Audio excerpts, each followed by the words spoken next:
Testing. Here we go. Hey. Okay. Waiting for the black screen on the studio to turn. And there I am. Okay. So now I know we're working. Always that lag, I know. Okay, so I know I haven't done a crafting video in forever. There's a lot of reasons. I mean, I could blame COVID. I could blame this and that other. But the truth is, I got a lot on my plate. I got a lot of things I do. And sometimes I don't get to craft for extended periods of time. Also, lately, I decided that being as I already did crafting, and I've noticed that when it comes to crafting, I like to make supplies for it more than I like to make the jewelry anymore. I mean, I do make jewelry, and whenever I go to events, I even sell a piece or two, but I really like just making the stuff.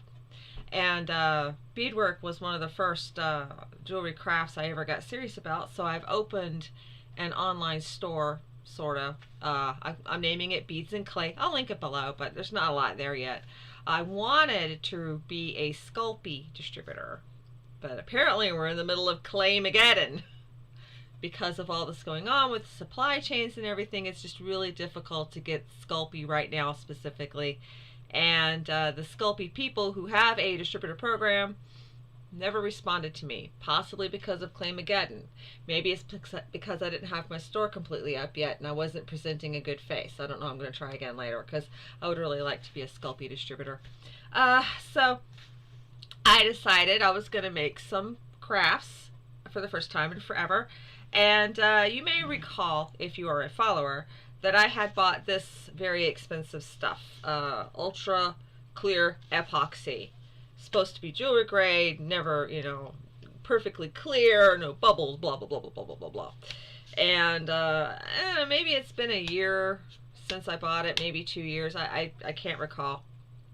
You can say I'm really low because I'm a resin hoarder.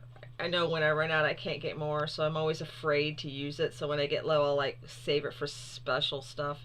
And so, and that's when I discovered that my hardener was yellowing. Now, this is something I've always noticed with resin, and it's something I needed to learn about.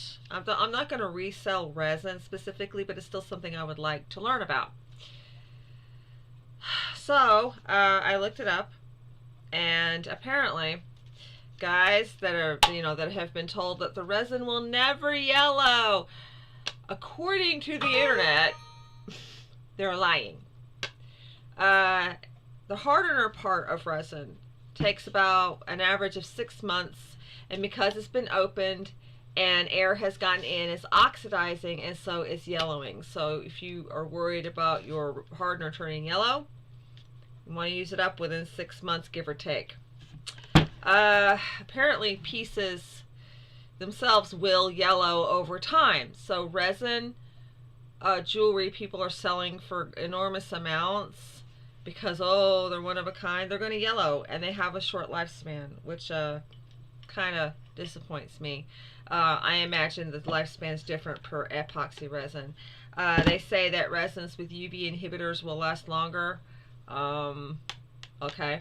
Well, since I use my resin to make runes that I sell on Etsy, and tools that people tend to replace after a while, and I also color my resin. I color it with acrylic paint, actually, which seems to give it a longer lasting color. You know, for me, it's not that big of a disaster. But here's a jewelry piece that I created. I created it months ago. It's still perfectly clear. It was created with this brand. So there's that. But I have my jar of stuff here. Stuff that I'm going to be putting in the store, actually. Oh, if it doesn't fall all over the floor. This piece was made years ago. You see how yellow it is? It was yellow when I made it, though, because I had no idea at the time. Here's a clear little box that I created with the expensive stuff I showed you. See how perfectly clear it is?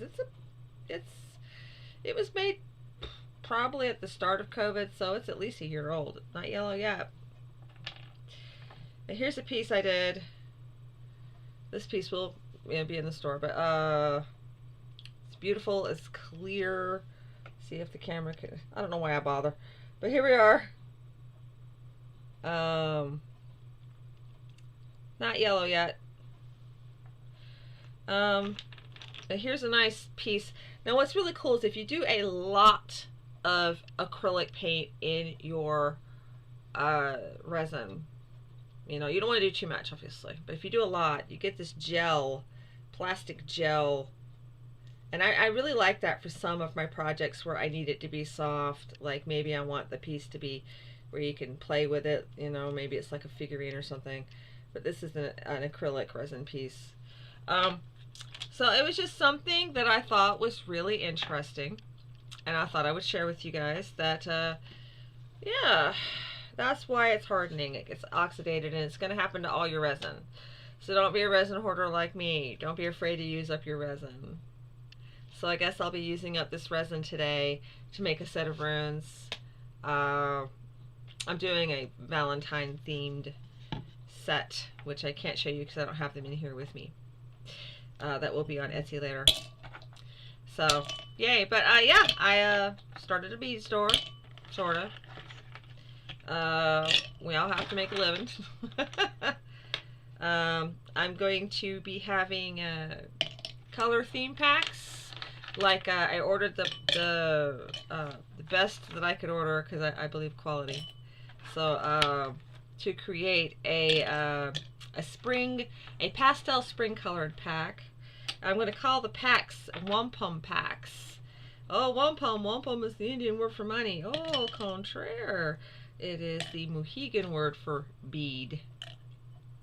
And as we all know, I am a brotherton of the fires of Mohegan, descendant of Occam, blah, blah, blah. You know, I'm an Indian princess. But, so I know that's one thing I will be doing. And so the spring pack's going to be called Spring Breeze, I believe it was. Me and my girlfriend were discussing names, and we were making fun of Febreze. I'm thinking of a watermelon pack. It just depends because it takes money to make money, and but I guess when I get my bead packs in, I'll be happy to show them off because it's something that interests me. I love beads. I don't know a whole lot of history about beads, but I've just always really loved beads. I got into it because of my heritage, and I met somebody who had grown up around the Chippewa reservation, and I watched her do beadwork, and I got to see beadwork for the first time when I was like 17, 18, somewhere around there, and fell in love with it. So I really got into doing beadwork for a long time. I don't really do a lot of beadwork now. I mean, I'll weave a bracelet, and once in a great while I'll make a pair of earrings, but I used to do it for money and sell it at craft shows. I was a rising artist, shall we say. And so I don't know, I like to look at them. When there is a misnomer that medieval beads are always big and clunky, but when I went to the museum in Austria to see the Spear of Berge, the Spear of Destiny, there was a shirt, a herald's shirt from the medieval time period that was on display, and the beadwork that you see on regalia with the patterns or on fancy dresses or whatever, this shirt was covered from collar to hem in a big starburst in very tiny seed beads, and they were sparkling seed beads too. It was beautiful. It was the most amazing piece of beadwork I had ever seen, and so I'm like, wow, I'm really impressed. And then there was a Society for Creative Anachronism group we used to hang around because my husband is a heavy fighter, and they were very uninformed and in a very bad way. And I had offered to do a beadworking class with the group to participate. In the area we're at, where artisans were spit on a lot, so this woman who I have to question her motives because she was a laurel for photo taking, but anyway, had said to me, we only do white people crafts. Guys, I know my people are famous for our beadwork. I know beadwork is associated with my people, and by the way, so is shape note singing with my particular tribe, particularly. But there's this thing called cultural exchange. I know people want to call it cultural appropriation, but there's this thing called cultural exchange. And we were doing quill work, which, by the way, I love quill work, and I'll be trying to find sources to offer quills in my shop because quill work is amazing, and I love doing quill work. That's one craft field I definitely want to dive completely into and learn how to dye them, and just quill work. I've done quill work. Whenever I've got a pair of earrings that I don't have on right now that's got quills on them, people go, "Those are porcupine quills?" Yes, yes, they are. This is traditional. But anyway, I know that we're famous for beadwork and all, but this is a worldwide craft. It is not just my people. It is not just the other tribes on Turtle Island. It is not, just whites or Russians, So as a result, I am looking forward to having a bead shop. And if my beads don't sell, I'll make stuff. It's a win-win. Anyway, that's it. I just mostly wanted to talk about hardener. 6 months, guys. You got a shelf life of an average of 6 months. This isn't really that yellow. I mean, this is pretty good. I'm just realizing this is some good stuff because this is old and it's not even that yellow compared to some of the stuff that I've bought in the past that would turn really yellow. And when you color your resin, you can, one thing I like to do when it's turning yellow, though, I have to admit, is I'll make pieces and I'll put like a bug in it or something, and so basically it's a bug encased in amber. So I mean, it's not a total loss when your hardener is turning yellow. I just prefer it when it's clear. So now I've got to somehow raise the money to buy more of this stuff. This stuff's expensive for me. People are like, "Oh, 50 bucks, whatever." Yeah, 50 bucks. 50 bucks would catch my garbage bill up, guys. So, okay, that was it. I have rambled. If you have any input or anything, maybe share some ideas on what you can do when your hardener's yellow, what you can use your resin for. I mean, I've discussed encasing bugs in amber. You can color it. You can use the amber color as a back color, like a tint. If you want to do something that looks aged, you can use that. I'm out of ideas at the moment. Share yours.